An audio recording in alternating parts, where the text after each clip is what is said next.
When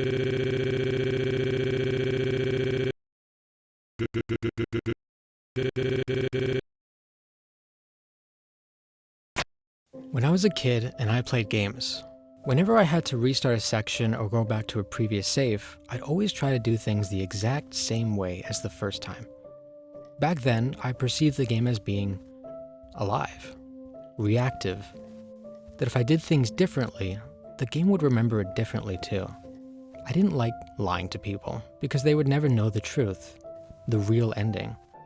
And doing things a different way from the way I did it the first time would be untrue to my experience. My sacred, special experience.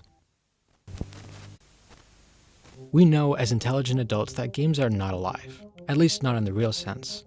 Every video game that's made is a small miracle, a technical feat combining artwork, sound design, music, and code together.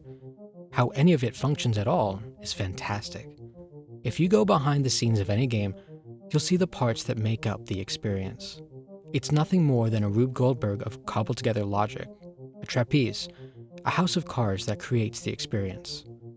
Gamers hate bugs for this reason. It breaks the illusion. This is different from any other medium. A book is simple. It's words on a page. Nothing technically special about it, unless you go into the really bizarre books that break the conventions of the medium like House of Leaves. Radio plays, podcasts, and other auditory experiences have some tricks up their sleeve in the form of music, sound effects, and audio panning. I'm here on the left, now I'm here on the right, and I can move my voice around your skull like so. Film has the most versatile toolset, manipulating images and creating incredible perspectives and special effects that dazzle and amaze. The first moving picture was revolutionary, a sequence of images that gave the illusion of movement, now taken for granted, of course. This very video you're watching is nothing but a collection of frames and an audio track. I can do this, or this, break the screen, limit the view. But a game is nothing like any of these. Every medium in history has always had a one-way relationship with the viewer. It simply offers, and the viewer chooses to accept or refuse. Except for a niche small amount of theater productions which directly interact with the audience, but that's besides the point. The video game is different. It's fundamentally altered, fundamentally complex, fundamentally interactive. It provides a two-way relationship between viewer and work. When it says go, you go. When you fail, it says try again. A book will never tell you to reread something if you didn't understand it the first time. A film will never ask you if you paid attention to the first act and change itself accordingly. A piece of music will never play a specific melody again if you particularly enjoyed it. Why is this? Because a game is a machine. Yes, a machine. Not unlike a bicycle or even a simple machine like a lever and pulley. It is given an input, processes it through its parts, and produces an output. It is reactive to the input of the viewer, which allows for it to form a unique relationship with them that no other medium can. That's why we call them game engines. They're machines that generate entertainment, fun. Here at Game DNA, we attempt to go inside the machine and identify the parts that make it possible. We can go inside an action game, or a puzzle game, or a strategy game, and see the components. Just as all physical machines have their standard parts, chain, bearings, screws, cogs, do games too have their standard parts? Health bars, gold, experience, items, equipment, dialogue. But the configuration of these elements is what dictates what they do, and that, my dear viewer, is what makes Toby Fox's games so special. Final Fantasy, Chrono Trigger, Earthbound. JRPGs are a very old genre that has surprising versatility as a video game genre. Whether it's teenagers battling evil forces, or one man on a quest to find his adopted daughter, the JRPG can accommodate. Its machine has been rigorously defined by a very standard set of parts. There are almost always a swappable set of party members that each have their own strengths and weaknesses. Enemies and a turn-based combat system that give gold and experience when defeated, plus mini-bosses and bosses that mark thresholds in the progress of the game. A magic system to fuel special attacks and moves. an inventory and equipment system to equip your party with various items that are found or purchased, and a fixed protagonist on an epic quest to almost always kill God, or the story's version of God anyway.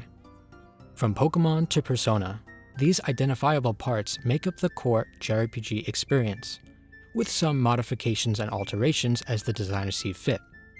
And it's important to keep this in mind when talking about Fox's games. It's all about going from zero to hero, from humble beginnings to grand legacies, from the dainty 10 damage to the devastating 10 million. That's the JRPG in a nutshell. Undertale is a JRPG about you and your relationship to video games. There are thousands of pieces of analysis about this game published in the last decade or so I'll keep this brief.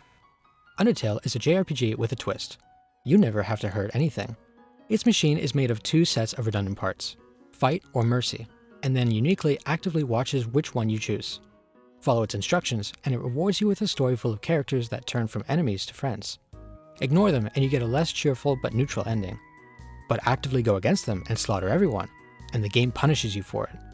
It even carries the memory of what you did between save files. The point of it all is that the first time you ever play any game is sacred. It's a special, one-time experience that will never be the same.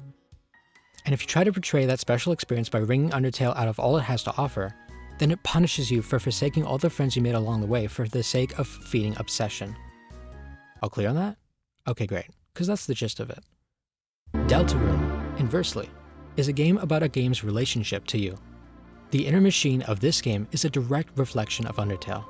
Same JRPG gameplay, same characters. Famously, its ending was conceived by a fever dream Fox had when he was young. A vision so powerful, it motivated him to pursue game making for over 15 years. The result?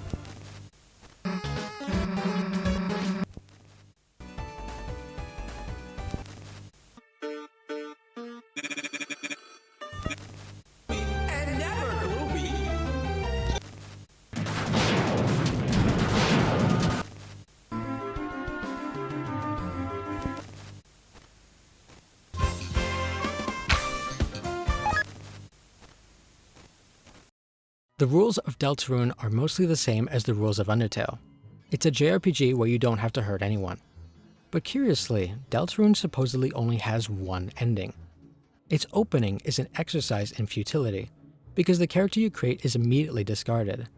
Though it's recorded in your save file, of course. Remember, the game is watching. You don't get to choose who to be here, it states. And yet, throughout the first chapter of the game, it introduces systems and mechanics that imply otherwise. This JRPG now comes with a party system, because there are more characters. But these characters are never swappable. There's a fight and axe system, but defeated enemies simply run or get knocked away. They leave behind money, but never any experience. The game simply says, you became stronger, which raises a few stats slightly. That's it. There are levels, but without experience, they don't really mean anything. You can spare enemies and they're recruited to your castle town, but they never actually do anything. At least not yet, right? These mechanics are really weird in a vacuum, and the weirdness of the game's design never stops either. Chapter 2 introduces Noelle, but she's only just a temporary companion for a few sections, and she thinks she's dreaming up the Dark World. There are several puzzles that other characters can just subvert or skip. Shops can use currency you don't even have. Boss fights can play with the boundaries of the interface and sometimes even disregard it entirely. Characters can be seen walking through and existing in walls. These are just video game things, right? Played for a silly gag or an important story moment. But for the most part, it's played completely straight. So it kind of begs the question, what are the rules of Deltarune? Is this just Toby's wacky brand of humor, or is there something going on? Wait, who's Toby? No, actually, who is Toby? Toby Fox? That's not a character in Deltarune.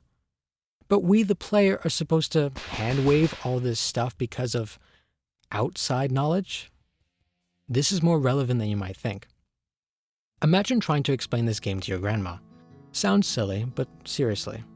See, here's where you do battle, but you don't actually fight them. Well, you can if you want to, but you're supposed to convince them to be your friend.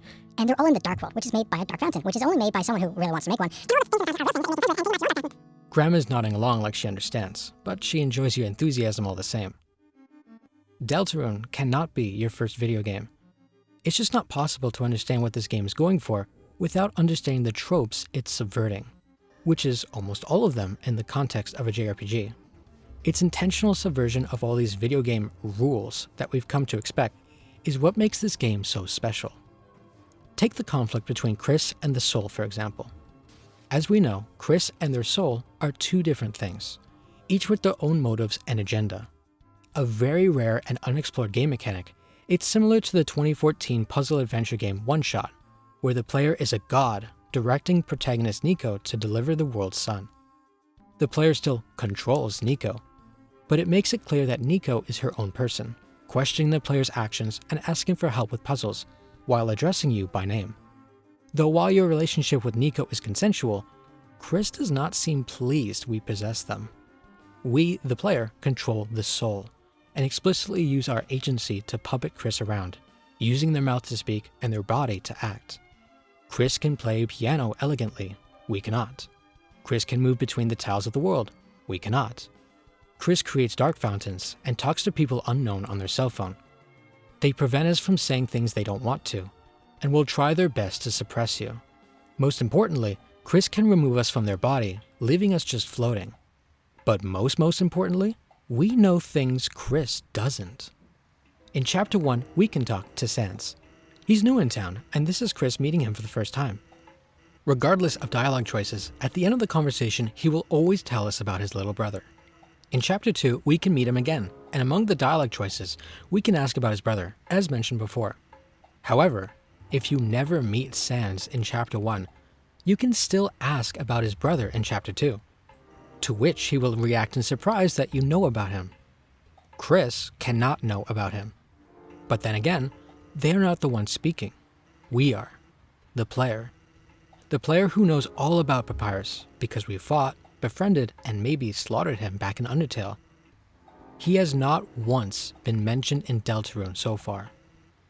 This is one of the most interesting things about Deltarune's game design. Everything is purpose-made with at least two meanings. A lesser game would default that dialogue tree to one hard-coded line about Sans' brother. But Deltarune has a flag specifically for this scenario, for Sans to be surprised. For us to understand why the whole game is like this, we have to look at Toby Fox's influences. Fortunately, he himself compiled a list by hand for us to pick apart. Among the lists include the Toho series, known for its combination of bullet hell and rhythmic soundtrack, which installed itself into Undertale's and Deltarune's combat systems. 2004's Cave Story, an action platformer featuring fluffy characters and multiple endings. No idea where that fits in, to be honest. 2003's Yume Nikki, a game about wandering around a girl's dreams with a surreal atmosphere that is a one-of-a-kind experience. But the biggest, by far, is the Mother series, known as Earthbound in Europe and North America. One of the greatest and most surreal JRPGs ever made. This is where much of the humor, story, and gameplay comes from. This is also where Fox started his game-making journey with 2008's Earthbound Halloween Hack, taking place in an alternate timeline where Ness and his friends never defeat the final boss and return home. The hack is much more dark and unsettling than the original game, with altered visuals, an original dissonant soundtrack, and a grief-stricken plot. It's a pretty brutal playthrough, and at times excessively edgy.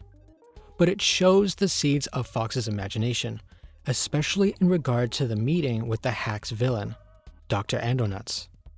The scientist believes himself to be the reason for the failure of Ness, and goes mad having killed his son and doomed the world. After a brief conversation, he slips into a machine that's designed to let him sleep. The only way to progress is to interact with it, where the game gives you a single choice: kill him. Do so, and your character dies too, at the hands of the narrator, which shifts the text box from first person to third person.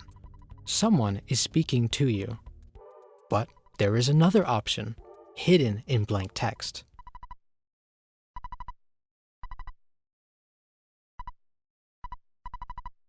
Choosing this openly defies the narrator in the text box and unlocks the rest of the game, where you go into the Mad Doctor's dream. But you can only get there if you're clever and try to make a blank choice. Even back in 2008, Fox was all about intentional subversion of the rules, the bending and breaking of what is and is not possible and expected. There are many of these false choices in his games, times where you expect to have bested it, to catch it in a, aha, bet you didn't expect me to do that, did you? But it does, and Deltarune has a contingency for everything. There are a plethora of flags in your save file that records a ton of arbitrary things you do or don't do. Did you use Rudy's sink in the hospital in Chapter 1? How about taking the $5 from Azrael's drawer in Chapter 2? Talked to Onion-san by the lake? Inspected everybody's bed? Did you get the secret egg and deposit it at Sam's store? Did you get the broom closet ending? The broom closet ending is my favorite. Wait, that's not supposed to be here. Or is it? Because while some checks lead to minor or major consequences in future chapters, many don't. And at a glance, it can be very difficult to tell what is just silly exposition and actual important narrative. The devil's in the details. It's spiritually the same as the Halloween hack. The game rewards careful observation of its own rules. Small things, like a rogue space, can make all the difference between one thing and another. For example, in the prophecy, the text reads, "This is the legend of Deltarune." Deltarune, with a space. But as we know, the game has no space in its title. It's Deltarune. Why are these two different? That's the same in Undertale 2, where the Deltarune shows up, well, nearly everywhere. Toriel's ruins and garment, Gerson's shop, on Lesser Dog's shield, and even on the stained glass in the famous last corridor. But always referred to as Delta Space Rune, not Deltarune. Except for one place, in Chapter 4, where the prophecy reads, "The legend of this world, Deltarune." Why? It's simple. This isn't Deltarune. This isn't Deltarune either, nor is this or this. These are the chapters of the game. We are not playing Deltarune.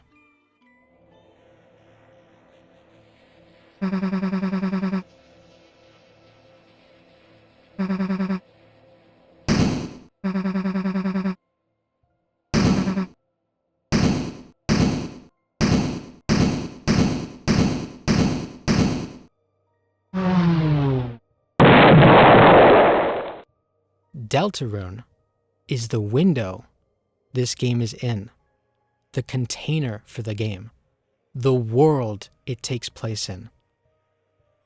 Have you ever noticed that when you launch the game, the main menu and the chapter menu are separate instances?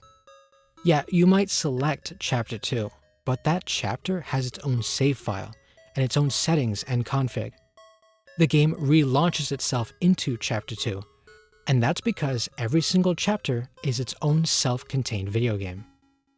Consider how a dark fountain is a metaphor for one. It has its own gameplay mechanics, its own characters, mini-bosses, and bosses. It has unique shops, unique quests, and unique equipment. They all follow the same relative plot structure. Enter the world and close the fountain with Chris's soul. Everything between is an obstacle or a means to help clear the game. The main characters are players experiencing playing a game for the first time, and their reactions document the discovery and exploration that come with playing something new. This is precisely why you can't go back to previous chapters, to previous fountains. Once they're closed, they're gone. That experience has been used up. You've been used up. Closing a fountain is no different than going to the top right of a window and hitting that X button to close a game you're done with. A choice only you, the soul, can make. This reframes everything we know about the game so far. It explains why the JRPG mechanics are so strangely implemented. It's made as if someone has only ever heard of a JRPG and has never actually played one. It's all the right parts, but they're wrong. It explains why Ralsei and Susie can see the UI. They really are on the border of the periphery. It explains the hometown religion, where they worship the Deltarune and the prophecy. as they are just NPCs living in a video game made by an intelligent creator. It explains the strange details about Hometown, where there's always some excuse as to why you can't leave, and how the Ferris wheel only goes up halfway. There is nothing outside the tree line, because why would there be? It explains why there can't be too many dark fountains, because every dark fountain is an instance running on a computer, and too many would crash the game. It explains the Weird Route. The Weird Route is a secret alternate story pathway the player can start in Chapter 2, named after its event flags in the game's code. It starts with acquiring Noelle as a party companion. Remember how enemies don't die in battle if you fight them, they just run away? Well, Noelle has a special move called Ice Shock that leaves enemies frozen solid, essentially killing them. This allows the player to finally perform a no mercy route, akin to Undertale, where they seek as many enemies as possible to freeze. Doing so changes everything. The game reacts to you, empowers you to continue on this route. All of your dialogue options include one word: proceed. Proceed to freeze everything. Proceed to get a special item from the shopkeeper. Don't have enough money? Proceed anyway. Proceed through all the puzzles. Proceed through all your enemies. Proceed hard enough and get rewarded with the Thorn Ring that halves the cost of ice spells. Lovely. Don't mind if I do. Fight with Birdly? New move. Snowgrave. Snowgrave? I don't know that spell. Proceed. I'm telling you, I don't know what you're talking about. Proceed. Fine. You want to see what happens so bad? Watch what happens when I cast a spell I don't know.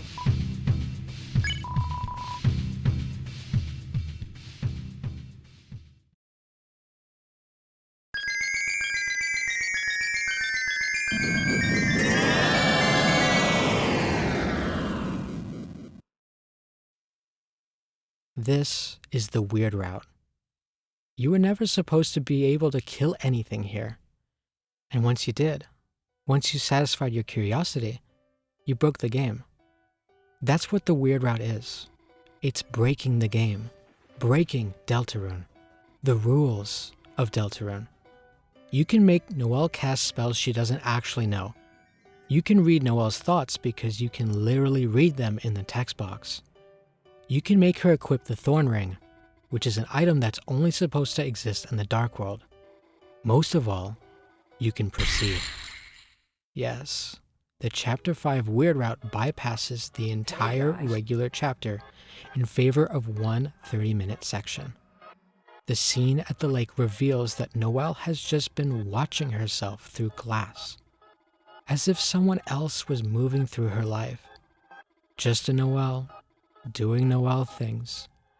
But Chris changed. Legitimately changed. They broke themselves free from being Chris. And now Noelle knows that she can do anything if Chris tells her to. If the player wills it, they can break the game. And to prove it, they go to the other side of the lake. Noelle grabs Chris's hands, and they wade through the water, past the line where you're usually able to walk. As you proceed into the water, deep, deeper, yet deeper still. Proceed. Keep proceeding until the two completely submerge and the screen goes white.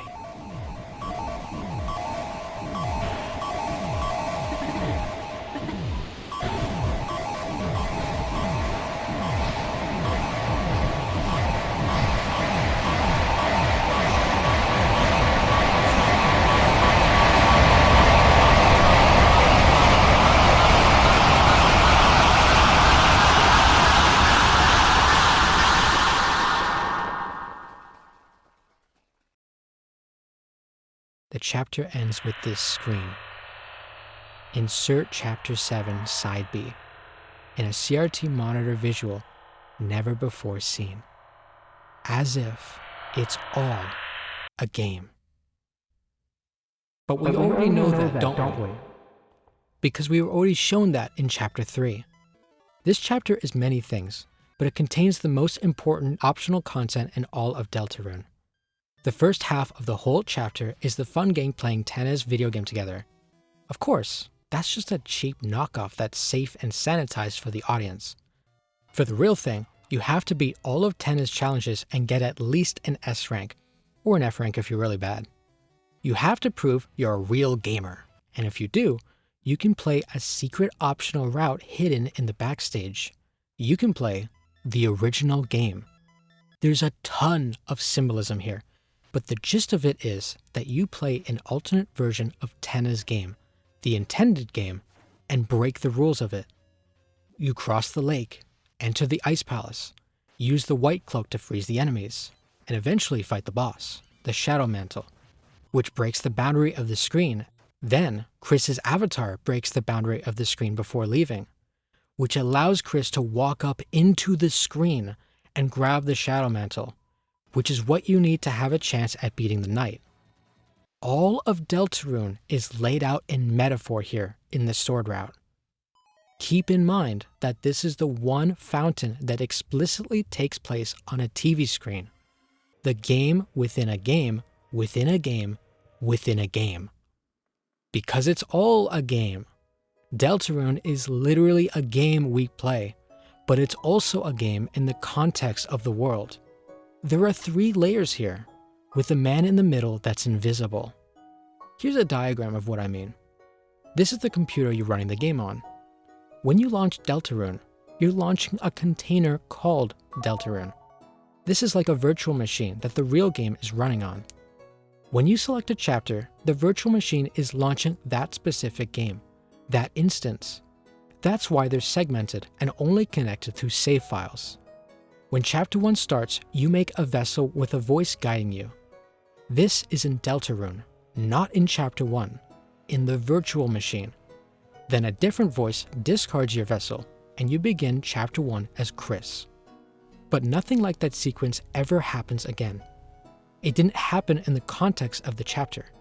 It was talking to you, the player, directly. Further evidence of this is supported in the game's code itself, where data miners have discovered unused dialogue from an unknown character, calling out to someone, anyone. Who is it? Nobody knows. There are no names, no tags, nothing. It's unused, lost. So it never appears in the context of any chapter. It's just here, floating around in the game. Usually, unused content in video games remains in the game's files or code because it's load-bearing for other parts of the game, or the developer just forgot to take it out. Here, it's actual content, something someone is supposed to find. Purposeful. And the only reason why this dialogue exists and continues to be updated every chapter is for the people looking through the code to find it. To feed speculation? Maybe. To connect the files of the game to the events inside the game? Possibly. To show you that there's something strange happening between the game in our window and the files that make it possible? Certainly. It's funny. It really is. Everything about this game is just an inside joke. Everything. Everything is a wink or a nudge to video games as a medium. Chris and the soul. It's the player versus the protagonist. It's playing on games that force you to do things you really don't want to do, that the character really doesn't want to do. But they have to, because you're the one pressing buttons. The poor excuse for JRPG mechanics? Window dressing. Only there to check boxes. A play on how games include mechanics just to make it seem more complex than they are. Even the characters themselves are there to assert themselves into a false sense of knowledge. It's Sans, it's Asgore, it's Toriel, but these are not the same characters we know from Undertale. They did not live that life, but you presume them to be all the same. Where's Papyrus? Who's Papyrus? He's never mentioned in Deltarune. That's the joke. It's built on your expectations from Undertale, your expectations of JRPGs, your expectations of video games as a whole. We expect subversion from Toby Fox's games by now, so we get it played straight. We expect it to be played straight, so we get subversion. It only works if you've lived a life playing games, and then Undertale, and are now playing this. And all of it makes no sense to an outsider. It's just bizarre to them. But to us, to the ones in on it, it's the greatest inside joke in gaming. But listen, I don't know how Deltarune will end. This entire video could age like raw meat. We're still 2 chapters away from finding out. But I do know one thing, one absolute truth. When I was a kid, each game was a sacred, special experience. Something that's only pure once, like a dream, fleeting. To try to do it again, to dream the dream once more, is to corrupt it. To try desperately to grasp it each night is to descend into obsession. That's the ultimate irony of Fox's games. They're made to be experienced once, but spawn some of the most obsessive fan bases on Earth. Fans trying to grasp something that they already used up in that first sacred experience. Like a dream. Whatever Toby saw in that fever dream of his all those years ago, it only ended one way, with him waking up.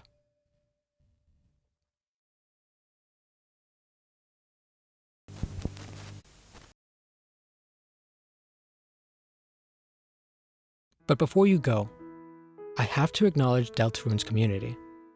There's a good chance you've already heard some of this if you've been hopping between theory videos about the game. Theory crafting the game is almost like a game itself. It's looking at the source material and trying to make sense of it, and sharing it with the world. Carousel theory, onion theory, glass theory. Try to come up with an explanation for the game, and someone has defended it. While writing this script, I did my due diligence and did a bunch of research about the game, learning all I can to present to you. That, of course, means stumbling across Molly Starr's device theory. The analysis I presented to you has a lot of overlap with Molly's device theory, which is both delightful and validating. From reading the mechanics and overall game design, there's no doubt that Deltarune is a meta-narrative about video games. To what extent remains to be seen.